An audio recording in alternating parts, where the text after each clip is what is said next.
¿no? Pero espero que con esta plática pues nos pueda ayudar un poquito más. Si se escucha bien, si todo está bien, entonces me permites empezar porque hay mucha información que dar y la verdad es que yo tengo un gran problema con el tiempo porque pues soy mujer y me gusta mucho platicar, entonces, y más si algo me apasiona, así que empiezo a compartir la pantalla y vamos a ver, al compartir yo por ahí la pantalla, de repente como que ya no sé si me están viendo, creo que sí. Ya se ve la pantalla, ¿verdad? Ya te vemos, sí. Perfecto, bueno. Vamos a hablar hoy del eje intestino-cerebro, algo que por mucho tiempo fue como una teoría, una sospecha, pero que hoy no solamente está ya comprobado, sino que nos invita a estar abiertos a más, porque todavía vamos a seguir escuchando más de la microbiota intestinal y de esta conexión con el cerebro. Pero de microbiota hay mucho que hablar y no nada más de estas interacciones con la función cerebral. Así que, bueno, la plática es precisamente solamente ver acerca de esta conexión o este eje intestino-cerebro. Por ahí, bueno, se tituló Probiotics en déficit de atención e hiperactividad, pero yo quisiera que ustedes estén con la mente abierta porque básicamente todo lo que voy a hablar aquí aplica para todas las situaciones, aplica para el ser humano en general, no nada más para niños con déficit de atención o adultos con esta condición. Es para mí, les decía, realmente difícil resumir en menos de una hora o en una hora algo de lo que además de que me apasiona, algo de lo que se habla hasta 2 o 3 días exclusivamente hablando de microbiota intestinal. La verdad es que es todo un reto para mí, pero bueno, vamos a intentar hacerlo. Hay mucho, vamos a hablar un poquito de toda esta transformación y terminamos y aterrizamos con el producto que tenemos, pero yo quiero que ustedes vean el impacto que está teniendo el redescubrir estos microorganismos en el intestino, que se hacen simposios, se hacen eventos de todo un día, de 2 o 3 días, hablando exclusivamente de microbiota intestinal. Les pongo aquí algunas de las imágenes de las instituciones que puntean esto, en donde se conjuntan investigadores. Una de ellas es Gut Microbiota for Health. Y bueno, vamos a empezar de lo que vamos a hablar hoy. Un breve contenido del tema de hoy es, vamos a hablar de microbiota antes y ahora, que sabíamos antes y que sabemos ahora de la microbiota, ese eje de intestino-cerebro, cuáles son esos mecanismos por los cuales se puede comunicar nuestro cerebro con el intestino y viceversa, y bueno, de qué se trata el tener una microbiota saludable, utilizando los probióticos o utilizándolos como una herramienta para lograrlo.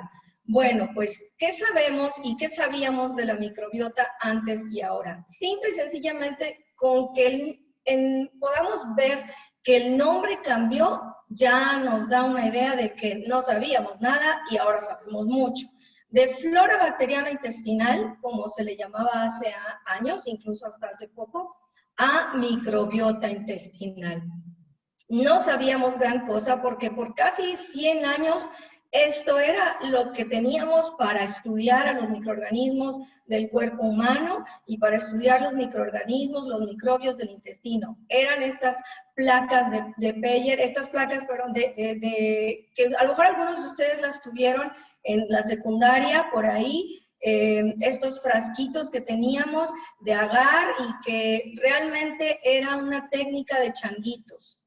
Es decir, cruzábamos los dedos y hacíamos changuitos de que creciera algo cuando íbamos a sembrar por aquí para ver qué crecía y hasta ahí era todo lo que podíamos saber. ¿Qué creció? Si tiene forma de círculo, de coco, pues entonces le llamamos cocos. Y si tiene forma de bastón, entonces son bacilos. Y era todo. No sabíamos hasta qué más nos podía dar esta flora bacteriana.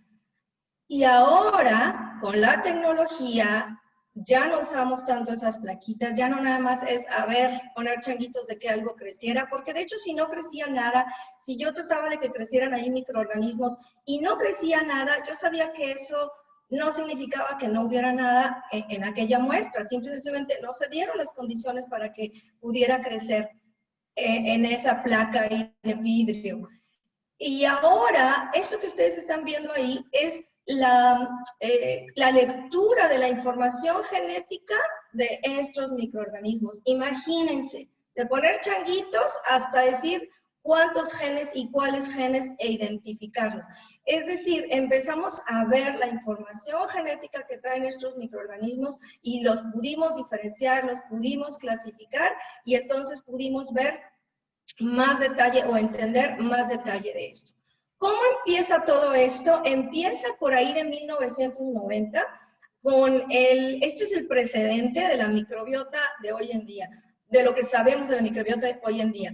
En 1990 empieza el gran proyecto del genoma humano, con la intención de descifrar todos los genes del humano y ver cuántos tenemos, qué información hay y para qué sirven. Termina este proyecto del genoma humano en el 2003, pero da pie al proyecto, a otro proyecto, porque resulta que nos dimos cuenta que no estábamos leyendo solamente genes del humano, estábamos leyendo genes que tenían otras características y decíamos, pues, ah, caray, esto no parece ser del humano. ¿De quién es esta información genética?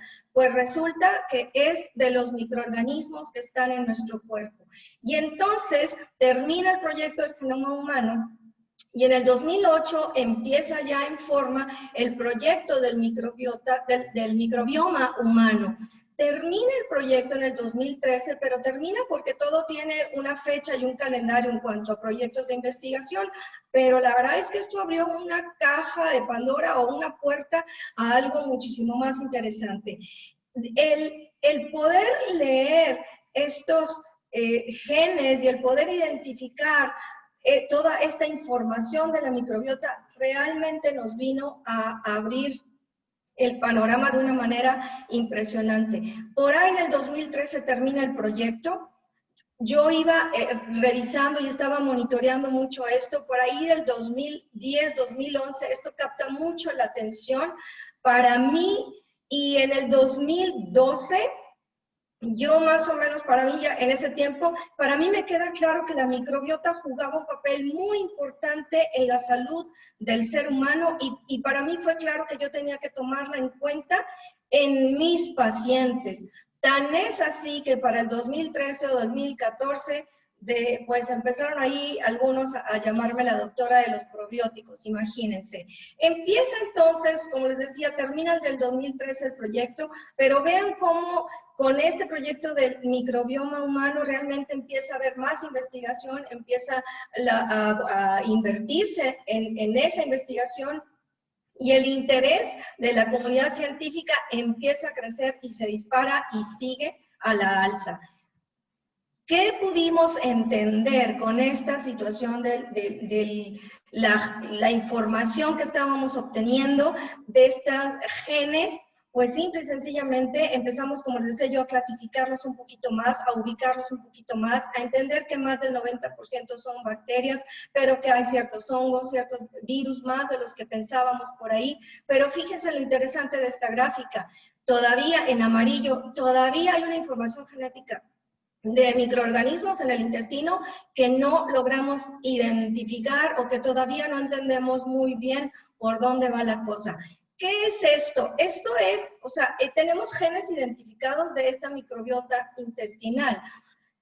¿Qué es esto? Los genes, imagínense que es una caja de switch o un tablero de control.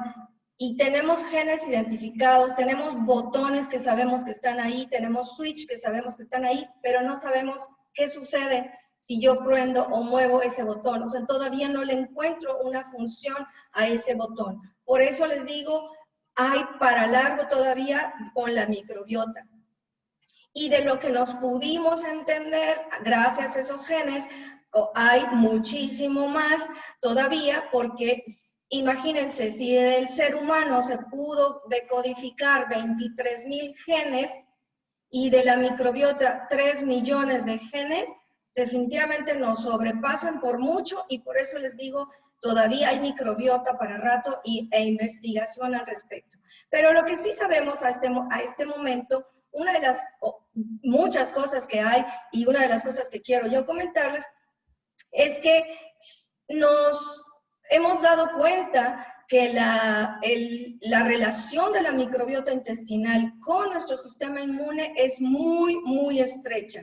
Es realmente la microbiota intestinal la que va enseñándole a nuestro sistema inmunológico cómo reaccionar ante tal o cual microorganismo, tal o cual agente, cómo modular. Es como una tutora para nuestro sistema inmunológico. Imagínense, depende de nuestro sistema inmunológico de los microorganismos que tenemos en el intestino. Y obviamente la mayor parte de la microbiota que tenemos en todo nuestro cuerpo se encuentra en el intestino y es todo un ecosistema ahí dentro. Hay más de 20,000 funciones hasta el momento identificadas, muchas de ellas tienen que ver con cuestiones neurobioquímicas, por eso el tema de hoy, que tiene que ver con déficit de atención, hiperactividad o funciones del cerebro. Hay más de 20,000, pero todavía hay muchas que no logramos dominar o entender del todo, pero hay muchas por ahí que para el tema de hoy quisiera resaltar. No nos queda duda que dentro de esas 20,000 funciones tenemos el papel de producir vitaminas o nutrientes. De alguna u otra manera dependemos de la microbiota intestinal para producirlos, para administrarlos, esos nutrientes en nuestro intestino. Y también, como viene ahí, enseñan al sistema inmunitario o inmunológico y pues ayudan también en la formación de neurotransmisores. Vamos a ver esto más rapidito y más adelante, pero hay muchísimas otras más. Esas 20,000 funciones tienen que ver con sistema cardiovascular, con rendimiento físico, tienen que ver con sistema musculoesquelético. Realmente, como dice el doctor Paul Enck, que es el director de Gut Microbiota for Health, el logro más significativo para él fue entender que la microbiota intestinal tiene un papel con funciones muchísimo más allá del intestino. Así que, haciendo honor a lo que fuimos descubriendo, había que cambiar el nombre. El nombre de flora bacteriana intestinal se quedaba muy corto y entonces un nombre que le hace más justicia fue el de microbiota. Es el conjunto de microorganismos que habitan en nuestro cuerpo, formado por bacterias, hongos, virus, etc. Y el microbioma es todo ese hábitat, todo ese ecosistema y todo lo que implica a la microbiota, donde se incluyen obviamente sus genes y el medio ambiente. El metagenoma es esa carga genética, esa información genética que ellos traen, y el metaboloma. Esto es uno de los términos más nuevos y más recientes conforme fuimos entendiéndola mejor. El metaboloma, ¿qué es? Bueno, si entendemos y recordamos que la microbiota son microorganismos que habitan en nuestro cuerpo, pues son seres vivos, son microorganismos y seres vivos. Y como todo ser vivo, comen, digieren y excretan. Y para poder comer, para poder digerir y en las excretas, liberan sustancias, producen sus enzimas, etcétera, etcétera. Todas esas sustancias, enzimas o desechos de la microbiota se convierten en metabolitos en nuestro cuerpo, se convierten en metabolitos que empiezan a circular por torrente sanguíneo y pueden impactar de manera directa o indirecta reacciones bioquímicas. Y para el tema de hoy, de eje intestino-cerebro, pues impactan reacciones neurobioquímicas. ¿Cómo vamos estableciendo esta microbiota en nuestro cuerpo? ¿Cómo se va adquiriendo? pues ya sabemos que desde el útero, desde el tipo de alimentación, el estilo de vida que lleva la mamá, si se somete a medicamentos, a antibióticos, etcétera, todo esto va de alguna manera determinando o inclinando la balanza hacia dónde va a ir creciendo esta microbiota del bebé. Y en los primeros 2 años tenemos algunos que predominan algún tipo de bacterias, algún tipo de hongos. Esos 2 años es una etapa como de transición, y a partir de los 2 años podríamos decir que ya el ser humano tiene la microbiota de adulto, por así decirlo, o la microbiota que va a prevalecer por lo menos 50 años más.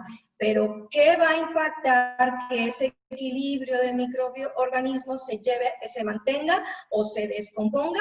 Pues el estilo de vida, obviamente, la dieta, el estrés y muchas otras situaciones que no voy a entrar ahorita en detalle, pero voy a mencionar las 2 más relevantes.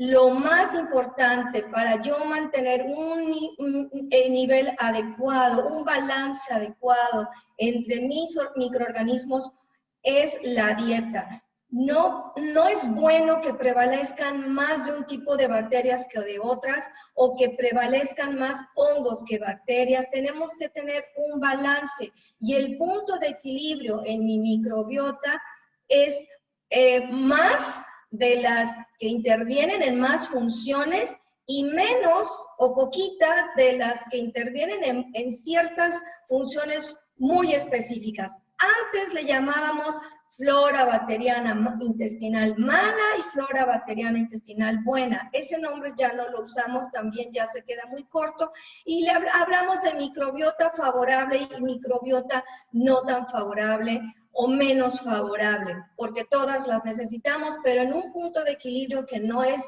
50 y 50, sino que prevalezcan más unas que otras. Entonces, la dieta es lo más importante. Entre más variada nuestra alimentación, más vamos a mantener la variedad de estos microorganismos en la forma correcta. Y bueno, ¿esto qué tiene de importancia o relevancia con nuestros niños con déficit de atención? Pues todos sabemos que nuestros niños con déficit de atención llegan a ser selectivos en los alimentos, llegan a tener incluso una adicción por carbohidratos, llegan a hacer una predilección con pizza, gluten, harinas, azúcares y alimentos muy procesados. Y es que se vuelve un círculo vicioso, porque están alimentando cierta microbiota que busca o aprovecha estos alimentos, y la misma microbiota se los empieza a pedir, y por eso hay esta fácil adicción de nuestros niños y los catalogamos como selectivos. Y la otra cosa es el estrés. Y les digo, aplica esto también para adultos y para personas fuera de la condición de déficit de atención. El estrés tiene el mismo efecto sobre la microbiota que una semana de antibióticos. Nos queda claro a la mayoría de que, bueno, si estás tomando antibióticos, seguramente tu microbiota se ve afectada. Pero el estrés tiene el mismo efecto, y esto se hizo un estudio en el 2017 con personal de la Armada de Estados Unidos, que obviamente están sometidos en estrés. Y nuestros niños con déficit de atención están sometidos al estrés definitivamente. Ellos saben que no encajan, ellos saben que no logran contener emociones, no logran identificar ciertas situaciones, no logran entenderle a la maestra que va a una rapidez muy parecida a la que voy yo ahorita hablando más o menos, pero bueno, por cuestión de tiempo. Pero ellos, y lo peor de todo es que ellos se esfuerzan por entender el sarcasmo, por entender las reglas, por lograr dominar sus impulsos, y no pueden porque su neurobioquímica les juega un poco en contra, y entonces obviamente ellos viven estresados. Así que son círculos viciosos que se alimentan y van desequilibrando poblaciones de microorganismos dentro de nuestro intestino. Cuando tenemos el punto de equilibrio adecuado entre las favorables y las no tan favorables, se llama eubiosis. Cuando ese punto de equilibrio se rompe, es cuando le llamamos una disbiosis intestinal. Y como les menciono, el punto de equilibrio no es 50-50, no es 50 y 50. El punto de equilibrio realmente tiene una diferencia muy importante entre el nivel que debemos de tener de las favorables y el nivel que debemos de tener de las no tan favorables. Así que bueno, ¿cómo están los mecanismos de acción? ¿Cuáles son esa comunicación con el intestino y el cerebro? ¿Cómo sucede esto? Bueno, principalmente a través de esos desechos o de esas sustancias que los microorganismos producen para sobrevivir, para multiplicarse o como desechos propios de su digestión o de su supervivencia, es decir, ese metaboloma. Y ese metaboloma puede subir al cerebro, pasa la barrera hematoencefálica, que no cualquier cosa la pasa, pero estos metabolitos lo pasan y logran llegar al cerebro y entonces ahí pueden despertar una respuesta acerca de la modulación de neurotransmisores, mandar la señal de estrés o de ansiedad, modular el estado de ánimo y conducta. Y de la misma manera, el cerebro puede empezar a mandar por esta conexión, esta carretera entre el intestino y el cerebro es de doble sentido. Puede subir al sistema nervioso y baja del sistema nervioso y entonces el cerebro también por torrente sanguíneo, por otras vías, pero una de las más identificadas también es por el nervio vago, puede mandar señales que van a modular la motilidad del intestino, modular la secreción de ciertas sustancias, absorción de nutrientes, etcétera, etcétera. Entonces, esta es una carretera de doble sentido entre el intestino y el cerebro, ya sea a nivel de torrente sanguíneo o ya sea por terminaciones nerviosas, principalmente por el nervio vago. Y entonces, ¿cuáles son los metabolitos que viajan en esta carretera de doble sentido? Bueno, pues tenemos ácidos grasos de cadena corta, principalmente butirato o acetato, ácido acético, y tenemos otros como los ácidos biliares secundarios, que la microbiota tiene que modularlos. Obviamente hay ácidos biliares primarios que todos hemos sabido que en la vesícula se producen, etcétera, pero hay otros ácidos biliares secundarios que juegan otro papel, que nos ayudan a muchas cosas. La microbiota nos ayuda a su producción, pero bien importante, nos ayuda a modularlo, porque si no se controlan estos ácidos biliares pueden ser cancerígenos. Así que también tenemos para temas de cáncer, la microbiota juega un papel importante. Los metabolitos de la microbiota sirven como sustrato o alimento a otras bacterias u hongos u organismos del intestino, es decir, se alimentan entre ellas y esto favorece el equilibrio. Modulan gracias a sus metabolitos actividades o funciones, porque ese metabolito va y directamente ya está en el diseño original de nuestro cuerpo, programado para que entre o de manera extraordinaria va e impacta reacciones bioquímicas. Así que de manera directa o indirecta, estos metabolitos entran en la jugada de reacciones neurobioquímicas. Pero esto obviamente en un equilibrio. ¿Qué pasa cuando hay una proliferación de las no tan favorables? Pues los metabolitos son otros, los que predominan son otros, como el 4-presol, el ácido málico, el acetaldehído, oxalatos, etcétera, etcétera. ¿Y qué pasa con estos metabolitos?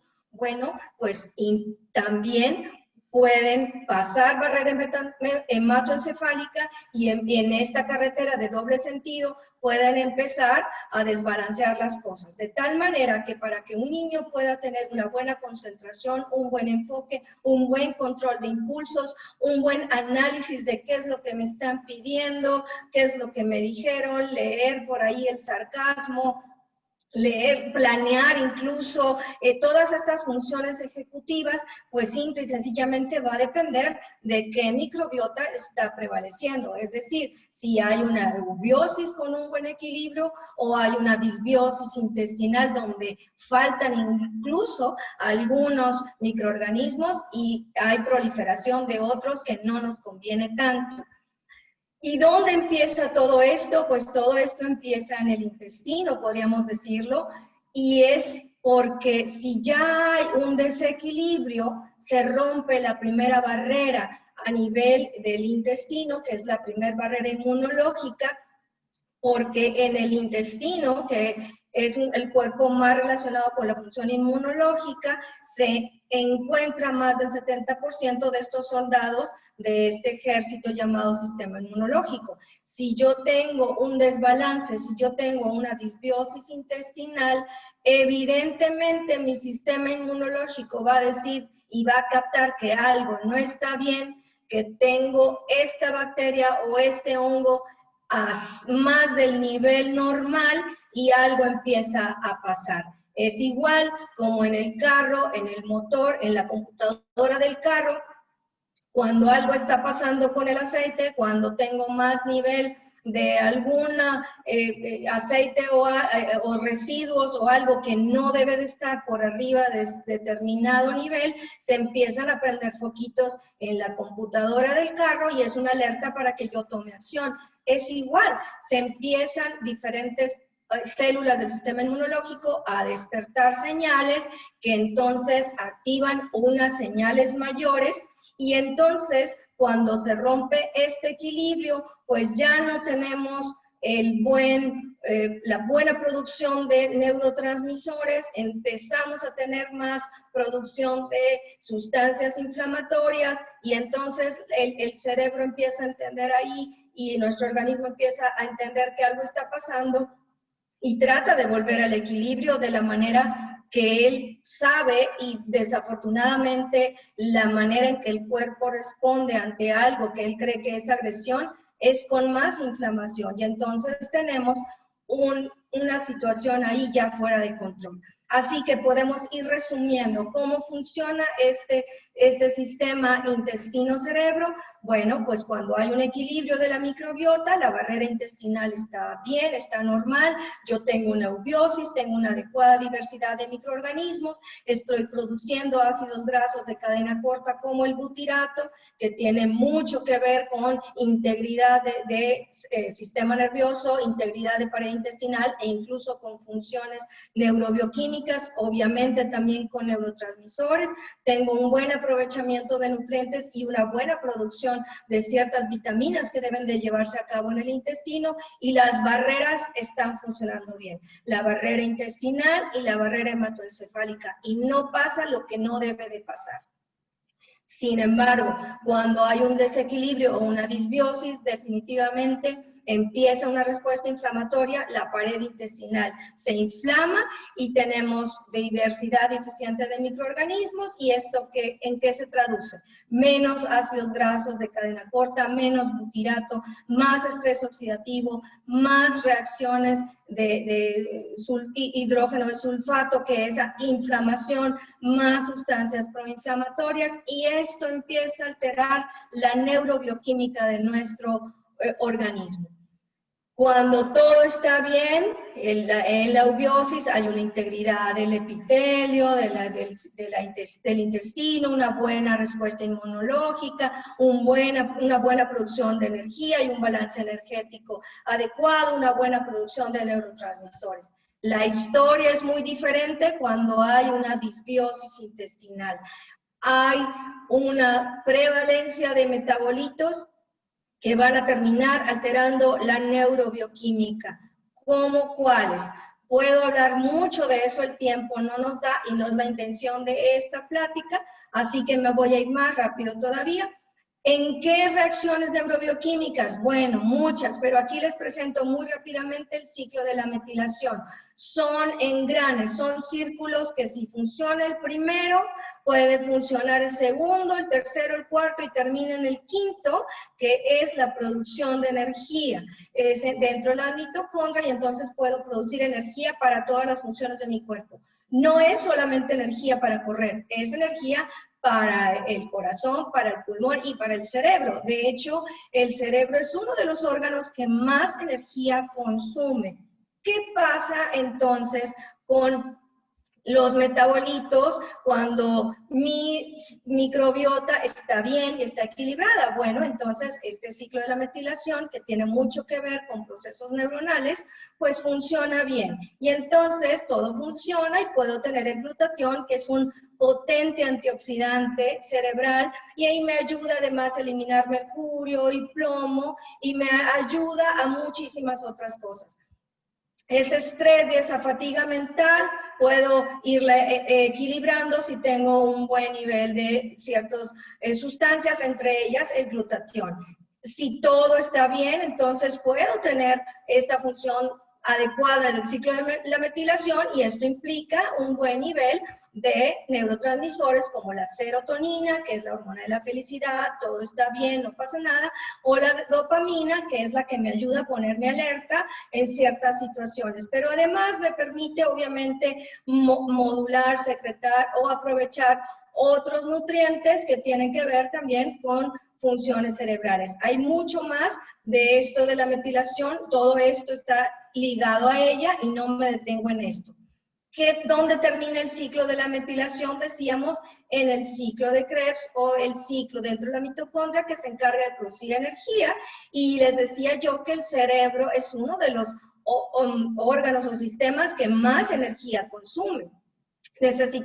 Un niño necesita mucha energía en sus primeros 2 años para que el cerebro crezca, y un niño necesita mucha energía para que se hagan esas improntas neuronales, esas conexiones neuronales, y el niño pueda enfocar, el niño pueda aterrizar conceptos, y el niño pueda hablar, etcétera, etcétera. Entonces, demanda de mucha energía. ¿Qué pasa cuando hay una disbiosis intestinal? Pues estos metabolitos llegan hasta la mitocondria, donde se lleva a cabo el ciclo de Krebs, y metabolitos de hongos como la Clostridia y su metabolito llamado ácido propiónico bloquea esta enzima llamada succinilcoenzima A. Nuestros niños con déficit de atención, nuestros niños con trastorno del neurodesarrollo tienen disbiosis intestinal, eso está comprobado, hay una gran posibilidad de que ellos tengan una disbiosis intestinal, y los microorganismos que más comúnmente encontramos es la Clostridia y es la Cándida. Los metabolitos, o algunos de los metabolitos de Cándida, porque son más de 70, son el ácido málico y el ácido tartárico. ¿Qué pasa con estos metabolitos? Inhiben la enzima fumarasa. Bueno, háblemelo en español, doctora. Bueno, es que estos metabolitos terminan impidiendo la adecuada producción de energía, y la mitocondria sufre además, y nuestro cuerpo es muy sabio, dice, a ver, si tengo, como todos, tengo poquito dinero, pues el dinero lo voy a utilizar en las cosas básicas, los servicios para que no me corten el agua, la luz, etc. Y el cambiar la computadora, cambiar el carro, va a esperar. Es lo mismo que va a hacer nuestro cerebro cuando tiene poca producción de energía o la tiene comprometida. Dice, bueno, se va la energía a funciones vitales, pero no me pidas energía para concentrarme, energía para controlar impulsos, etcétera, etcétera. Y bueno, otra forma en que los metabolitos nos bloquean es el ciclo de la metilación, es por el residuo de la fermentación, que son los alcoholes. Cuando fermentamos azúcar, uno de ellos es el acetaldehído, y viene nada más y nada menos a ponerle una piedra en el primer engrane. Así que todo esto se detiene. Obviamente ya no voy a tener glutatión, obviamente ya no voy a tener los neurotransmisores, y no nada más es tener la buena producción o una producción equilibrada entre los neurotransmisores excitatorios e inhibitorios, entre serotonina o dopamina, sino que se degraden también, porque necesito degradarlos, si no voy a estar en un estatus muy elevado de alguno, porque el otro no logra entrar en juego. Esta es otra de las situaciones en nuestra neurobioquímica, con residuos de metabolitos, perdón, o de microbiota, pues no tan favorable. El 4-cresol o el HPA que está ahí circulada son otros de los metabolitos de especies de algunas bacterias, principalmente de Clostridia.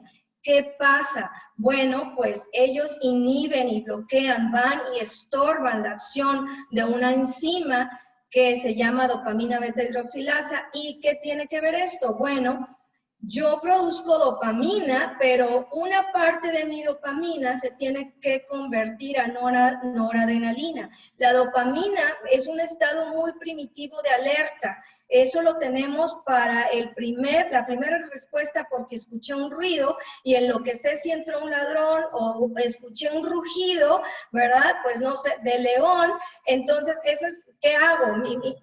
Todos mis sistemas se ponen en alerta y no filtro. Empiezo a escuchar hasta la hoja más pequeña que se mueve, porque es un estado de supervivencia y la dopamina viene de esta parte muy primitiva. Si se convierte a noradrenalina, entonces ya la noradrenalina me dice, ah, sí escuchaste un rugido, pero tranquila, es de la tele, no está el león atrás de ti. ¿Sí? O, sí, se cayó la limonada, no pasa nada, la limpiamos y hacemos más limonada. Nuestros niños con déficit de atención o trastornos del neurodesarrollo, o incluso dentro del espectro autista, que tienen sus crisis, muchas veces están en un estado dopaminérgico, porque no pueden convertir la dopamina en noradrenalina. Y entonces son niños ansiosos, irritables, hasta con ciertas conductas obsesivas o muy inflexibles, o conductas muy rígidas. Otra de las situaciones que tenemos con los microorganismos cuando se desbalancean es que sus propias partículas atraviesan la mucosa y todavía van y le pican más las costillas al sistema inmunológico, el cual lo reconoce como algo que no debe de estar en exceso y se despierta una respuesta inflamatoria más extensa, más permanente y se retroalimenta en un ciclo vicioso. ¿Cuál es la relevancia de esto?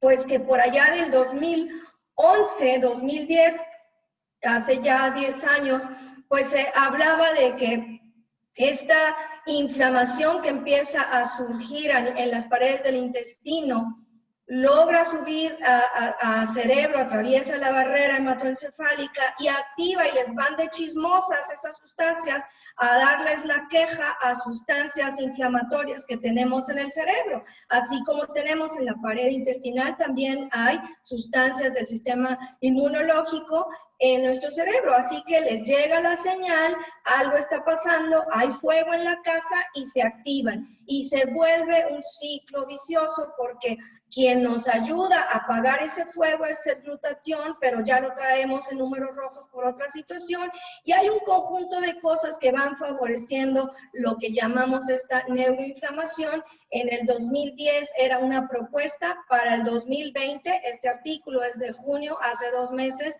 de este año, y queda claro, no hay duda, la inflamación que está sucediendo a nivel del intestino, el intestino permeable y todas estas situaciones que despiertan esta respuesta inflamatoria crónica, trae como consecuencia situaciones neurobioquímicas no muy favorables a nivel del sistema nervioso. Pero no nada más es lo que se produce y los metabolitos que se producen, sino lo que se deja de producir cuando hay inflamación crónica, cuando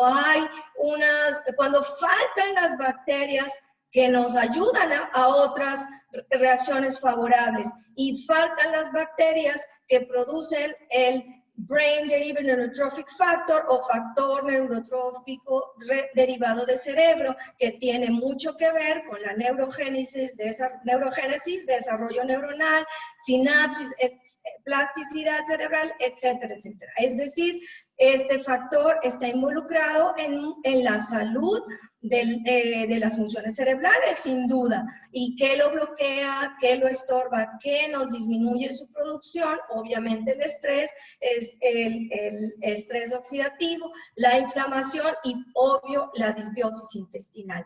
Así que no queda duda La conducta, la función cerebral puede modularse y puede verse afectada positiva o negativamente por la microbiota intestinal desde el 2013, desde el 2010, 12 por ahí, y hoy nos queda claro. Este artículo es de hecho septiembre, es de este año, en donde pues ya se establecen las posibles vías por los cuales los niños con déficit de atención o hiperactividad tienen estas cuestiones o estas condiciones por una microbiota alterada. Es decir, definitivamente ellos tienen una disbiosis intestinal y queda bien establecido que ya sea por metabolitos, por las propias estructuras de las paredes de las bacterias, por la simple y sencilla presencia en desproporción,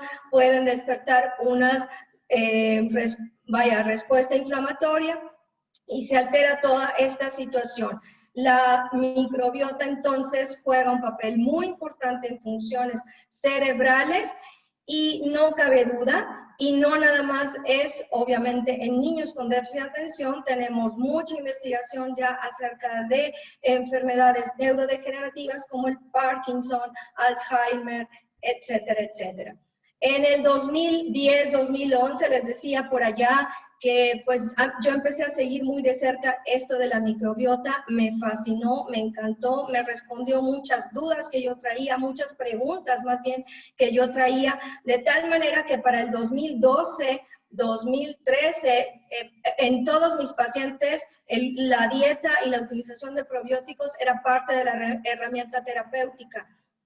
Y allá por el 2011, que yo empezaba a compartir esto con mis colegas, o el 2013, pues obviamente no les caía mucho el 20, obviamente esto era algo medio loco, y pues yo de disruptiva, ahí andaba, como les decía, que hasta me pusieron el apodo de, sí, vas a ir con la doctora de los probióticos. Pues bueno, la doctora de los probióticos estaba escuchando todas estas instituciones y simple y sencillamente, yo creo que también el Instituto Karolinska, de donde sale el comité que elige al Premio Nobel de Medicina, pues andaba igual de disruptivo que yo, ¿verdad?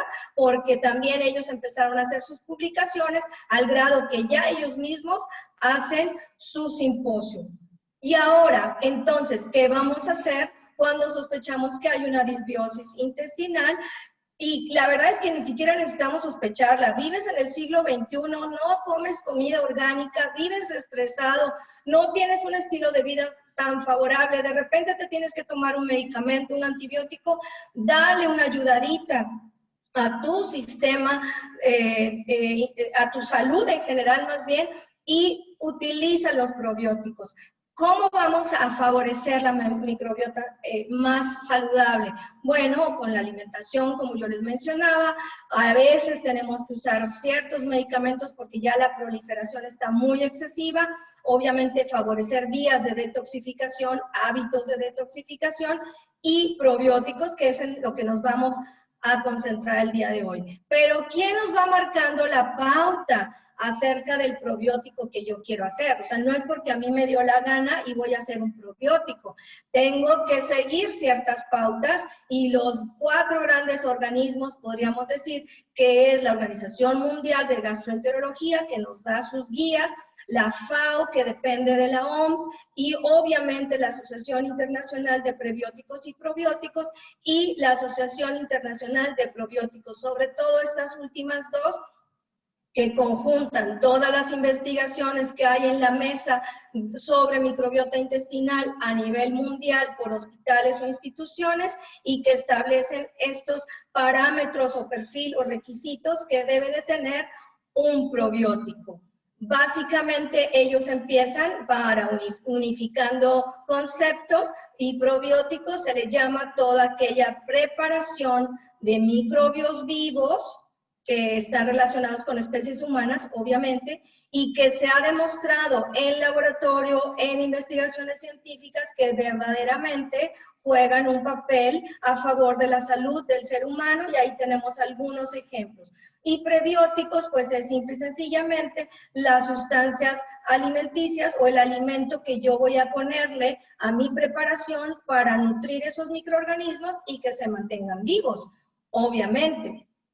Y básicamente las guías que ellos nos dicen es que si yo voy a hacer o formular un probiótico, tengo que expresar la cantidad de las cepas o de las especies en unidades formadoras de colonias. Créanme que ustedes creen que a lo mejor esto no tiene sentido, pero yo me he encontrado probióticos en el mercado que los mencionan con gramos, tantos gramos de, y ellos no saben, ni siquiera están en la jugada.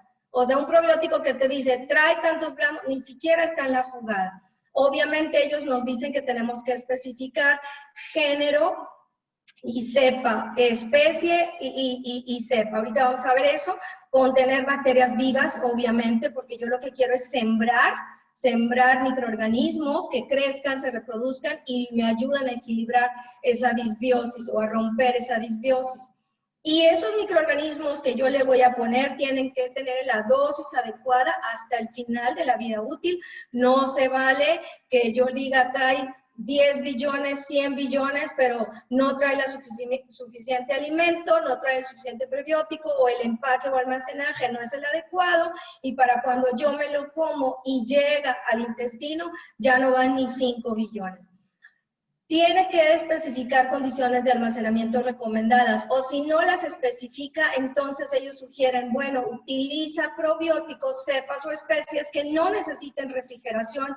Eso sería lo ideal, es lo que ellos sugieren, precisamente pues para que todo esté bien equilibrado y realmente pueda ser de utilidad para quien lo consuma, porque no se vale que tú estés utilizando cepas que tienen que estar refrigeradas y ahí le vas a poner refrigérala, pero en todo el transporte está muy vulnerable a cambios de temperatura. Entonces, de preferencia, ellos nos dicen, formula un probiótico que no necesite refrigeración, ni cuestiones de almacenamiento muy específicas o delicadas.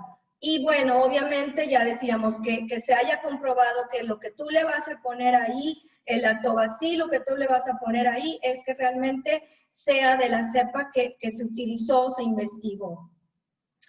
¿Y qué más nos dicen? Pues ellos, los de la Asociación Internacional de Probióticos, pues que definitivamente podemos pensar en un beneficio directo para nuestra salud, el consumir probióticos o prebióticos, que son pues alimentos, ¿verdad? O probióticos ya en un envase, en una formulación, y definitivamente podemos esperar un beneficio y mejorar cierta sintomatología cuando los consumimos.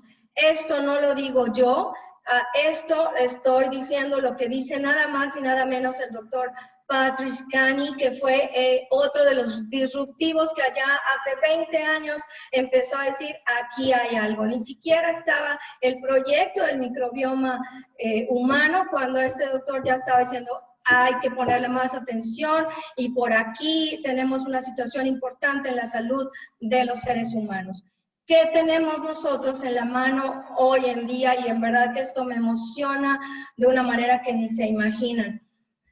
Probiotics de Nutrify o Nutrify de Arix sin duda cumple con todos los requisitos y más. Estoy estudiándolo desde hace ya buen par de semanas y me doy cuenta que cumple con los requisitos y más, y es algo que en lo personal yo esperaba desde hace mucho. No solamente cumple con los requisitos, sino que además trae extras o supera expectativas, no trae gluten, no trae ningún agente contaminante, no están modificados, no traen sustancias por ahí en las que alguien pueda ser sensible, como lácteos o soya, y hay 20,000 millones de colonias formadoras, de cepas formadoras de colonias, aseguradas o garantizadas sin duda hasta el final de la capsulita que se deshace en nuestro intestino.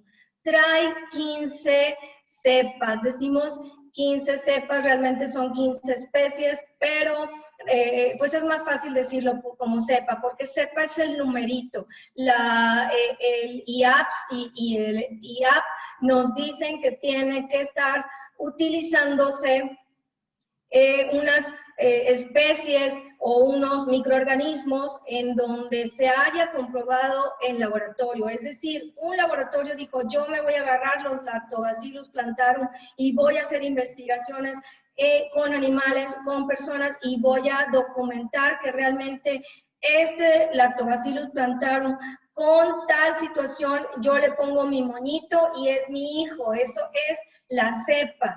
Entonces, este es como si tuviéramos un equipo de gimnastas que van el representativo, ¿no? De gimnastas, bueno, o el representativo de cualquier deporte que ustedes quieran. Y bueno, pues tenemos el representativo de la academia Giros, ¿no? Bueno, pues obviamente todos esos son niños y hay niñas, y hay niños, y hay de diferentes edades y todo.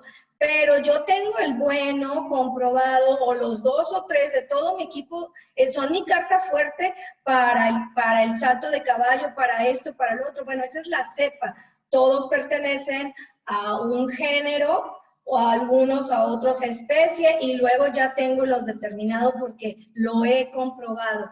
Esto es, género, por ejemplo, sería donde dice la primera opción, Lactobacillus gasseri, el género Lactobacillus, la especie sería gasseri, y la cepa es un número o una letra.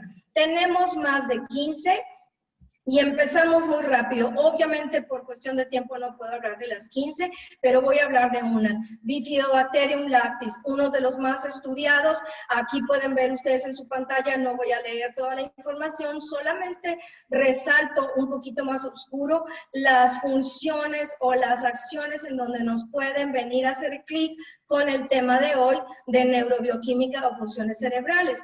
El lactis, en combinación con otras cepas, puede modular síntesis de hormonas o enzimas o incluso neurotransmisores. Lactobacillus rhamnosus, muy ligado a procesos alérgicos, de apoyo obviamente para procesos alérgicos o inmunológicos.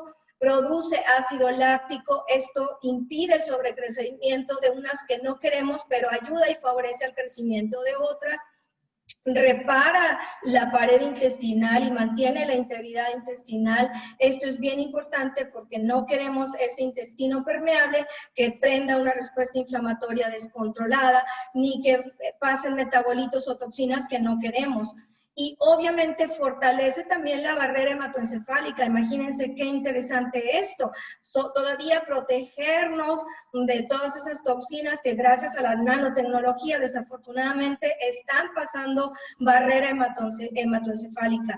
Y ayuda a que los receptores de un neurotransmisor llamado GABA estén activos y en mejores condiciones. Lactobacillus acidófilos. De lo más relevante para el tema de hoy es que ayuda a mantener los niveles de colesterol, tanto en su producción y también a captar nutrientes y todo lo que tenga que ver con todo esto.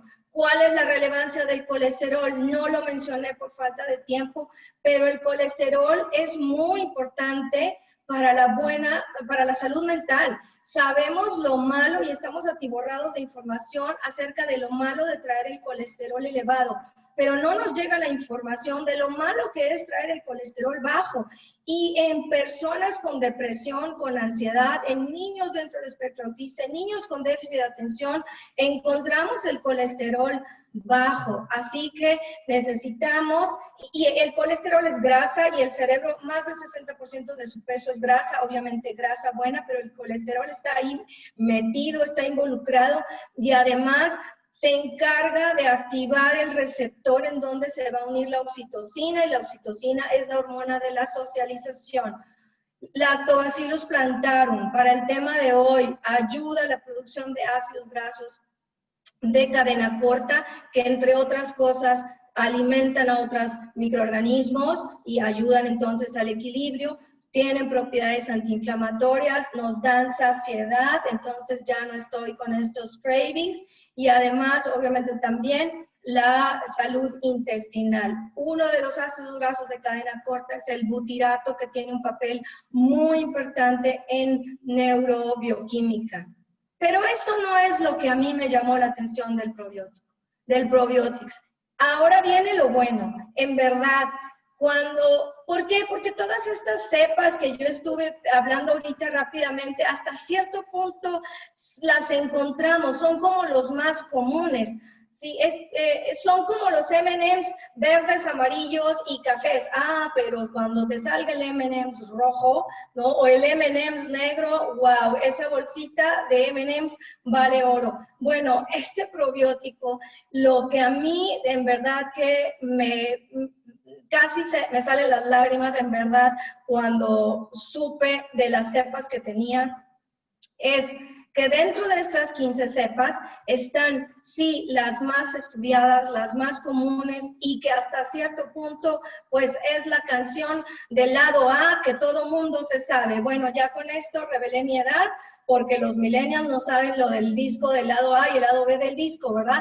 Pero bueno, estos microorganismos que están ahí son el lado A, que nos encanta y todo, pero muchas veces el éxito y el disco de oro era gracias al lado B.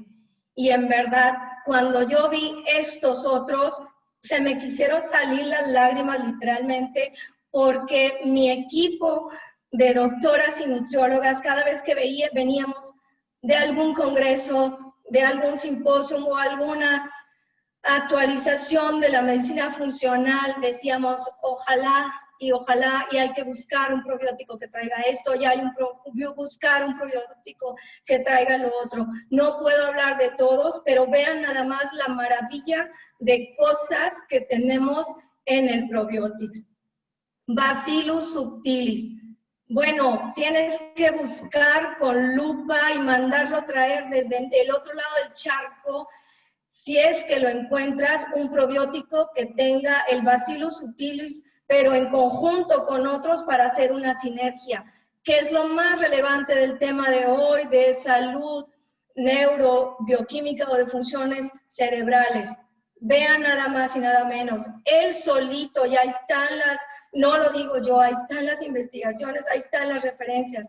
Él solito tiene un efecto neuroprotector y retarda el envejecimiento. Súper bien estudiado esta función. Produce directa e indirectamente la serotonina, el neurotransmisor de la felicidad. Es formador de esporas y por eso es la espada y el escudo para combatir nuestro coco en los niños con trastornos de neurodesarrollo, que es la Clostridia y la Cándida. Y la Cándida se le llama hongo oportunista porque todo lo va a agarrar a su favor y batallamos mucho. Bueno, pues yo creo que ustedes cuando se les humedece la casa o cuando tuvieron ahí una situación de humedad y crecieron los hongos, terminas mejor pintando otra vez la casa o deshaciéndote de esa ropa que ya se hongueó, como le decimos, porque los hongos son así de terco. Los microorganismos que forman esporas ayudan a combatir por muchos ángulos a esta cándida tan terca que es nuestro coco. Bifidobacterium longum. Bueno, ¿qué les puedo decir? Muchas cosas. Modula la producción y la actividad del factor neurotrófico derivado del cerebro. ¿Quieres tener neurogénesis? ¿Quieres tener concentración? ¿Quieres mejorar tu memoria? ¿Quieres mejorar tu estado de ánimo y ya no andar moqueando por todos lados, triste y deprimido, ansioso? Tienes que asegurarte que tu probiótico tenga Bifidobacterium longum, Saccharomyces boulardii, señoras y señores. O sea, vamos subiendo del Mercedes al Ferrari y al, no sé, Lamborghini, ¿ok? Se aisló por primera vez por el doctor Henry Boulard, por eso lleva su nombre. Y bueno, además de que tiene actividad sobre las enzimas digestivas y los procesos inflamatorios, pues produce principalmente el butirato, ese ácido graso de cadena corta tan necesario para integridad de funciones neurobioquímicas, y elimina el biofilm de la cándida. Nuestro coco, el biofilm es pegamento y la cándida se pega a la pared intestinal, crece como racimo de uvas. Con todo lo que hacemos, cortamos las ramas de la uva, pero el pegamento y el biofilm ahí se queda. ¿Y cómo nos da lata? Bueno, Saccharomyces boulardii. ¿Quieres eliminarlo? Necesitas microorganismos que formen esporas y necesitas el Saccharomyces boulardii, que prácticamente pudiéramos decir que tiene por él solo un efecto antimicótico. Lactobacillus reuteri, ya con esto estoy terminando. Reduce ansiedad y depresión, comprobado en estudios de laboratorio, tiene efectos ansiolíticos. Hay estudios de laboratorio con grupo control de pacientes con ansiedad a quienes les dieron este probiótico y a quienes les dieron ansiolítico, y los resultados son muy alentadores con el reuteri. Obviamente también modula receptores de GABA y se cree que precisamente por esa vía es por la cual que nos ayuda como un efecto ansiolítico. No terminaría de hablar, pero con los últimos de todos estos que les digo que es el plus que yo le vi a Probiotics, pero con estos, lo digo yo, no lo dice Arix, ¿sí? Para que no anden echando culpas ni nada. Esto sí me atrevo a aventarme yo esta hablada, como dicen la doctora Leslie Cisneros, después de estar analizando los probióticos que tiene Probiotics, más toda la literatura, más todo lo que he escuchado, al menos en los últimos 5 años, sobre microbiota, los congresos que voy, en las investigaciones que participo o leo, en base a la definición del doctor Timothy Deenan del 2013, en donde dice aquellos probióticos que tienen microorganismos capaces de producir y administrar sustancias neuroactivas y que actúan sobre ese eje intestino-cerebro,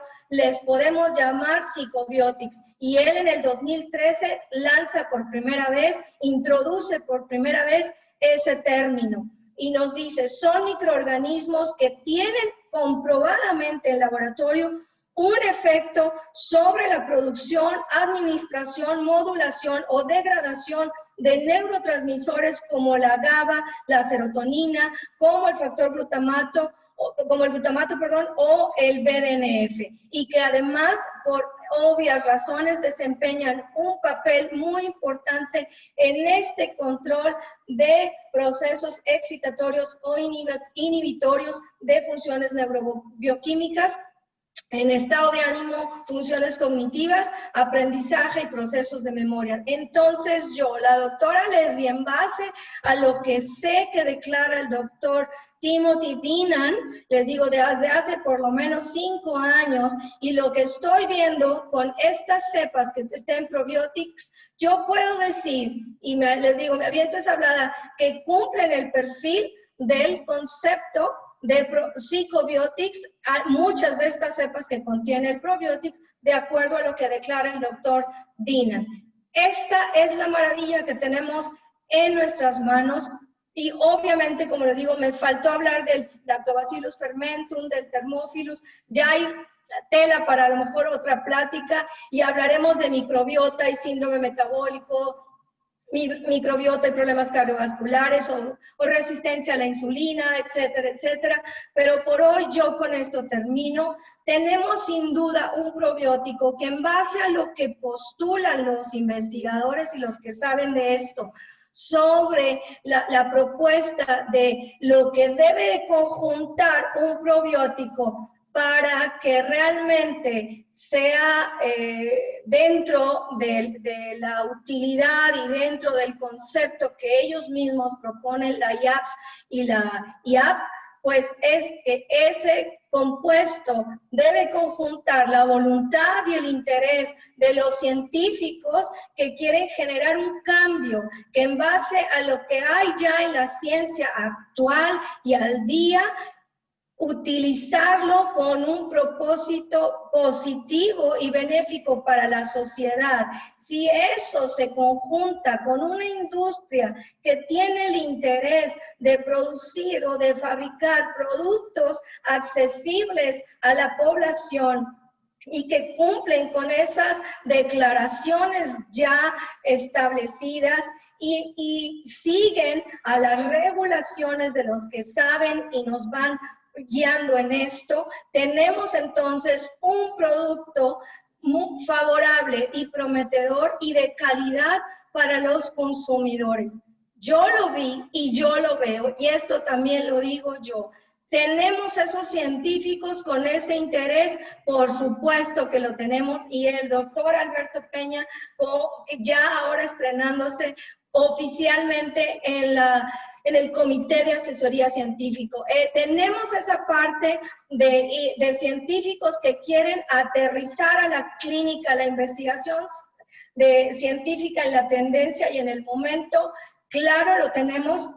Lo conjuntamos con una empresa que sabe escuchar, que quiere realmente producir o elaborar estos compuestos y dispuesta y con oídos abiertos a lo que dicen los científicos y conjuntarlo a lo que dicen los que van regulando esto, con el objetivo de que todos nosotros, mortales simples, logremos tener un producto que nos beneficie. Sí se puede, cuando se quiere y se logra. Y Probiotics es un ejemplo de esto y más, por mencionar uno. Para mí aquí se conjunta todo.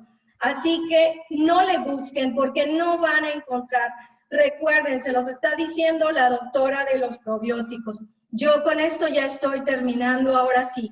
La doctora de los probióticos les dice, no van a encontrar, si quieren buscarlo en todo México, no hay un probiótico igual. Y créanme, no soy tan pesimista. Cada 5 o 6 meses me echo, o me echaba un clavado en el directorio, en el PLM y en otras, en Google, a ver si ya tenemos algo en las farmacias más accesible para nuestros pacientes, de nomás ir y comprarlo a la farmacia. No lo hay. Así que yo tenía, y mi equipo tenemos que voltear a ver a Estados Unidos o a otras partes del mundo, y lo que conozco de Estados Unidos, no pongo aquí el mapa porque no me echo tantos clavados, pero hasta en Estados Unidos y lo que hay, pero me atrevo a decir que hasta el tercio o el 50%, no sé, de lo que yo conozco de probióticos que se mueven en Estados Unidos, tampoco lo van a encontrar. Pero bueno, de México sí sé, no lo busquen porque no hay otro producto como Probiotics. Y la verdad es que yo le doy gracias a Dios por la vida del doctor Alberto Peña. Gracias, gracias, gracias, doctor, por no quitar el dedo del renglón. Porque ustedes no saben, ya terminé ahora sí, pero ustedes no saben, y yo creo que el doctor Alberto Peña no se acuerda, pero yo tengo muy presente una conversación que tuve con él en el 2015 en Colombia, donde nos tocó coincidir en una serie de conferencias y en una conversación muy nerd, muy de científicos, como siempre, hablando de productos. Mientras estábamos en el carro esperando que nos llevaran a comer, pues estábamos hablando de ingredientes y el tema era probióticos, ¿verdad? Y yo tengo muy presente en el 2015 cómo terminó esa conversación, si no es que fue en el 2016, pero esa conversación terminó con un ojalá. Ojalá tengamos pronto un probiótico nuevo. Ojalá tengamos pronto un probiótico innovador, diferente. Terminó con expectativas y se cumplió. Por eso digo, gracias, doctor Alberto Peña, porque no quitaste el dedo del renglón. 4 o 5 años después, ese ojalá se aterriza, se fructifica y tenemos hoy este probiótico. Gracias a Arix, la compañía, por saber escuchar, porque propuestas sí hay. Créanme, créanme, yo sé lo que les digo. Propuestas sí hay, de los que estamos deseosos de más herramientas para el beneficio de nuestros pacientes sin efectos colaterales como los medicamentos que claro, sintéticos y de patente y de farmacia que claro los utilizamos, pero más opciones de productos como estos sin efectos colaterales, más efectos benéficos. Gracias por saber escuchar. Gracias a ustedes también por sostenerse y permanecer hasta ahorita. Y yo con esto doy por terminada la conferencia. Así que don't worry, be happy, keep calm and take probiotics. Keep calm and take probiotics. Hasta la próxima. Muchísimas gracias. Bueno, mi queridísima doctora Leslie, creo que todos coinciden, ha sido algo maravilloso, impresionante. Súper agradecidos contigo por esta plática tan nutrida con todo lo que nos regalaste de información el día de hoy. Ya todos, ojalá te des el tiempo de ver estos comentarios, todos están agradecidísimos como lo estoy yo contigo por haber compartido tanta información. Muchísimas gracias, mi queridísima doctora Leslie, fue impresionante lo que nos compartiste y te vamos a comprometer para que después nos puedas volver a regalar una súper plática y una capacitación como lo hiciste hoy. Gracias de todo corazón. Te mando un beso y un abrazo con muchísimo cariño. Y a todos, muchas gracias por haberse conectado. Estamos seguros que fue información maravillosa para todos ustedes. Que tengan una extraordinaria noche. Gracias, doctora. Gracias, Carlos. Hasta luego.